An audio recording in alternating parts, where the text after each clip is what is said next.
चाहती हूँ कि मेरी जो भी हो अच्छी तरह सुनवाई हो। पैसा ही सब कुछ नहीं होता, इंसानियत भी होती है।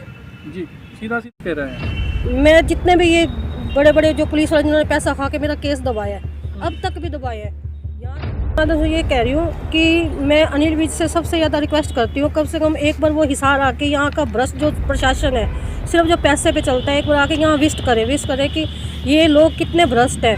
यहाँ तक कि मेरे पास पुलिस डिटेल है, जो पुलिस कहती है कि आप थोड़ी हिम्मत रखो। दिख रही है आपको? सर, पुलिस की तरफ से जब थोड़ी बहुत कार्रवाई चलती है तो फिर गौतम सुल्ताना उसको फिर दबा देता है। सब कुछ होने के बाद भी आज तक कोई सुनवाई नहीं है। जब भी ये जो चीज़ लिखवाते हैं ना, पुलिस वही चीज़ लिखती है। यहाँ तक कि मेरे पास इतनी सारी डॉक्यूमेंट्स है जो पुलिस के लिखे ये झूठे हैं। यहाँ तक कि मैंने रिकॉर्डिंग भी दे दी, सब कुछ भी दे दिया। पुलिस के मैं कोई भी लाठी में दिख रही है आपको? सर, पुलिस की तरफ से जब थोड़ी बहुत कार्रवाई चलती है तो फिर गौतम सुल्ताना उसको फिर दबा देता है। यहाँ तक कि वो लोग मेरे करैक्टर पे भी उंगलियां उठाने लग गए अब। जी, तो पूरा मामला एक बार बता दीजिए। यहाँ तक कि फंसाने के बाद सारा प्रूफ आया चुका है। प्रूफ आने के बाद भी अब तक मेरी कोई सुनवाई नहीं है।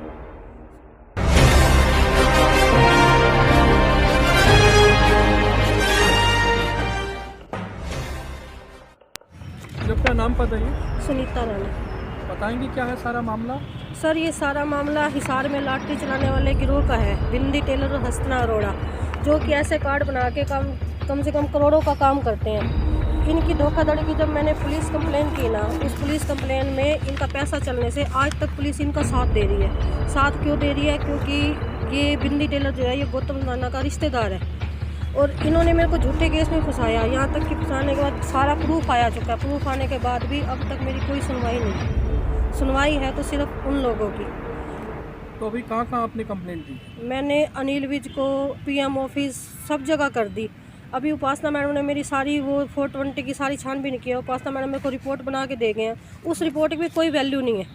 जी, मतलब आपने सारी जगह रिपोर्ट करी है, मगर अभी तक कोई सवाल नहीं आ रहा? कोई मतलब बताएंगे कितने टाइम से आप सर, कर रहे हैं? ये 2016 से।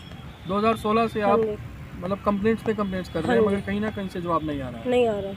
तो अभी क्या कहना चाहेंगे चैनल के माध्यम से? सर, चैनल के माध्यम से ये कह रही हूँ कि मैं अनिल विज से सबसे ज़्यादा रिक्वेस्ट करती हूँ, कम से कम एक बार वो हिसार आके यहाँ का भ्रष्ट जो प्रशासन है, सिर्फ जो पैसे पे चलता है, एक बार आके यहाँ विजिट करे कि ये लोग कितने भ्रष्ट हैं। यहाँ तक कि मेरे पास पुलिस डिटेल है, जो पुलिस कहते हैं कि आप थोड़ी हिम्मत रखो। किनको भ्रष्ट कह रहे हैं? मैं जितने भी ये बड़े बड़े जो पुलिस वाले जिन्होंने पैसा खा के मेरा केस दबाया है, अब तक भी दबाया है। यहाँ तक कि कल तक तो इतनी नौबत आ गई, जो जितनी नौबत आई है कि यहाँ तक कि वो लोग मेरे करैक्टर पे भी उंगलियां उठाने लग गए अब। जी, तो पूरा मामला एक बार बता दीजिए, स्पष्ट कर दीजिए क्या था पूरा मामला ये है सर, इन्होंने लाठी चला रखी थी, मैंने इन पे लाठी डाली हुई थी, मैंने अपनी लाठियाँ छुड़वा ली। नाम बता दीजिए। हसना अरोड़ा और बिंदी टेलर। तो इन्होंने मेरे से 2 ब्लैंक चेक लिए थे सिक्योरिटी 2016 जनवरी में। उन चेक को इन्होंने पंचायत में भरा दिखा के मेरे पे 17 लाख का केस डाल दिया। पैसा वो दिखा रही है हांसी पुष्पा रानी को दिया, जो रिलेशन में मेरी मदर लगते हैं, लेकिन वो पैसा भी प्रूफ नहीं कर पा रहे। सब कुछ होने के बाद भी आज तक कोई सुनवाई नहीं है। जब भी ये जो चीज़ लिखवाते हैं ना, पुलिस वही चीज़ लिखती है। यहाँ तक कि मेरे पास इतनी सारी डॉक्यूमेंट्स है जो पुलिस के लिखे ये झूठे हैं। यहाँ तक कि मैंने रिकॉर्डिंग भी दे दी, सब कुछ भी दे दिया। पुलिस के मैं कोई भी लाठी मेंबर सामने नहीं आता, लाठी मेंबर ना ही आएगा।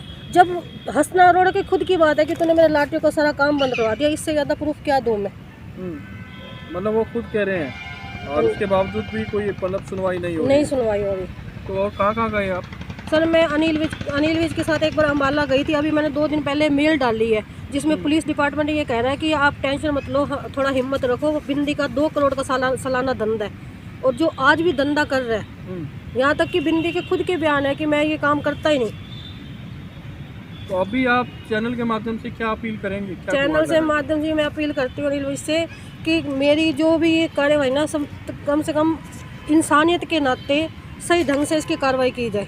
क्या पुलिस की तरफ से कोई कार्रवाई नहीं दिख रही है आपको? सर, पुलिस की तरफ से जब थोड़ी बहुत कार्रवाई चलती है तो फिर गौतम सुल्ताना उसको फिर दबा देता है। और कहाँ आपको दिख रहा है? अभी मैंने पीछे एसपी सर को मैंने लिखा था, मैं कहा सर आप इंसाफ नहीं दिलवा सकते तो मेरे को इच्छा मृत्यु दे दीजिए। उन्होंने मेरे को बुलाया, बुलाने के बाद बोले कि आपके साथ इंसाफ है। जब उनको पता लगा कि ये तो वही सुनीता है जिसका मैंने केस दबवा रहा हूँ मैं, तो उन्होंने मेरा नंबर ही ब्लॉक लिस्ट में डाल दिया। एसपी साहब ने आपका नंबर ब्लॉक लिस्ट में डाल दिया। जी, तो मतलब कहीं सुनवाई नहीं हो रही पिछले तकरीबन 2-3 साल से? आप 2-3 साल से दर दर भटक रहे हैं? हाँ जी। तो क्या लग रहा है आपको, जो अब हालात चल रही है, कोर्ट की तरफ भी केस जा चुका है आपका? कोर्ट की तरफ ये वाला केस नहीं गया, लॉटरी वाला। कोर्ट की तरफ उसने जो मेरे ब्लैंक चेक का यूज़ किया ना, कि मैंने इसकी मदर को पैसे दिए हैं, जो पंचायत में चेक दिया है, वो चला गया। वो इन छोटी कोर्ट में इसका समधी रीडर था, उसने अपने हक में करवा दिया। मैंने अपील में डाल रखा है। तो जज साहब ने ये बात बोली है कि आप पुलिस वालों को कहो कि ढंग से इन्वेस्टिगेशन करें। जब लॉटरी का सबूत है, सब कुछ है, तो वो चीज़ें आप ला के फाइल पे लाओ। जब से ये बात जज साहब ने बोली है ना, तब से ये लोग ज़्यादा पैसा खिलाने लग गए हैं पुलिस को। सीधी सीधी आप ये बात कह रहे हैं कि पुलिस मिली हुई है? मिली हुई है। तो अभी कुछ और भी कहना चाहेंगे आप चैनल के माध्यम से? कुछ और फिर कहना मैं चाहते हैं? चैनल के माध्यम के से क्या कहूँ, जब वो लेडीज़ इतनी बदतमीजी से बोलती है, इतना वो करती है, किसी को भी साथ ला के खड़ा करके कहती है कि ये तो करेक्टरलेस है। सर, उसने कल ये बात दावा करा, कहती है कि ना इसके करेक्टरलेस के कारनामे 12 क्वार्टर चौकी में है। तो 12 क्वार्टर चौकी से अब मैं पूरे प्रूफ ला के उस अधिकारी के सामने रखूँगी कि मैं कितनी करेक्टरलेस हूँ। हाँ, अगर मेरे खिलाफ अगर मैं वो सच झूठे निकले ना, तो मैं यहीं आईजी ऑफिस के बाहर ही धरना दे के बैठूँगी कि करेक्टर पे उंगली उठाना कोई आसान काम नहीं है। हम वो लोग हैं जो भूखा रह सकते हैं, एक टाइम खाना नहीं खा सकते, लेकिन अपने करेक्टर पे उंगली नहीं उठवा सकते। तो चलिए, और कुछ कहेंगे आप? नहीं सर, मैं ये कहती हूँ कि मेरी जो भी हो, अच्छी तरह सुनवाई हो। पैसा ही सब कुछ नहीं होता, इंसानियत भी होती है। जी, सीधा सीधा मामला लॉटरी के पैसों को लेकर था। हाँ जी। बहुत बहुत